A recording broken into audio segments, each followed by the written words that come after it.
Welcome back to another video. So I want to showcase how easy you can change canvases within Fusion. And this will be the case study. I'm just going to hide the analysis. I'm also going to hide, in this case, the canvases. So this will be the output surface. And in this case, if I will hide the bodies, we're going to see that the canvases will look like this.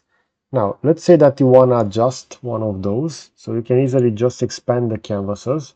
You're going to find the exact name that you use when you upload the image. And you can right click and you can either go within edit canvas, or if you want to change the overall size, you can go directly to calibrate. Now, if I'm going to go initially for edit canvas, we're going to see that the perspective will remain the same. I also see over here I have an update for Fusion.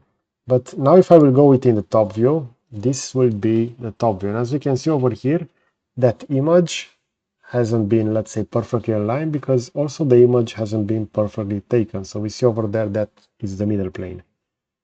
So you can go ahead and you can slightly change it over here. You can also add various rotations. For example, over here, maybe I would want this to be slightly rotated. So if I'm going to add 1, this will actually go within the other side. I'm just going to add -2. And you're going to see that in this case, -2 will be too much. You can also go with -0.5. And as you can see in this case over here, especially on the back, that will be a little bit better centered. But over here where we have that button, it's not exactly that perfect. But keep in mind that the image is not perfect as well. If I'm going to click OK, we're now going to have that change. Now, in this case, if you want to also change the overall size, you can just go within calibrate and you can select again 2 points and you can add a new value. So initially Fusion will give you the value that is currently set. In this case, as you can see, I set this previously to 200 millimeters. If I just want to change now, maybe I want this to make it 220, I can type in that value. The image has been resized. And as you can see, the other view hasn't been resized yet. But I can just go within that. I can calibrate that. And I can now specify that I want from that endpoint all the way over here. I want this to be again 220.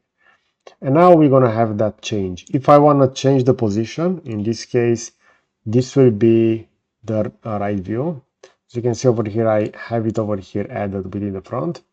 But we can also rename this. So right view, and this will be top view.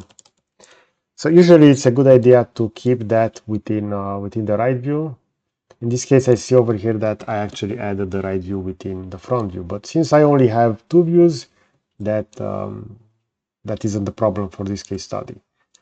If you also want to change the overall position, you can go over here and you can change exactly where those will be overlapped.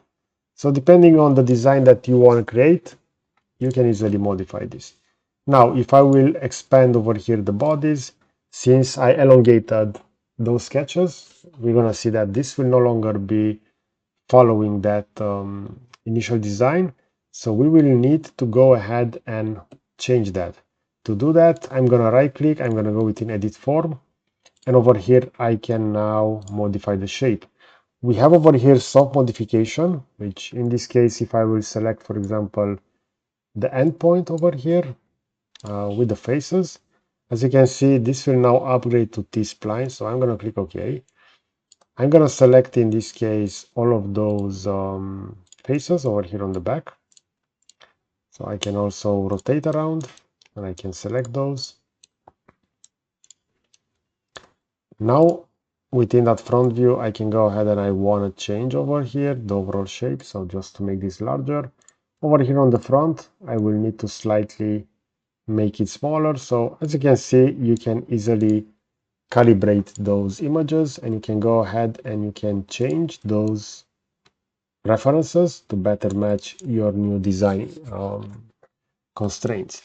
Okay, so I hope you enjoyed this kind of content. You're going to find a similar video on the left side, and I will also add a subscribe button to the right. So that's it.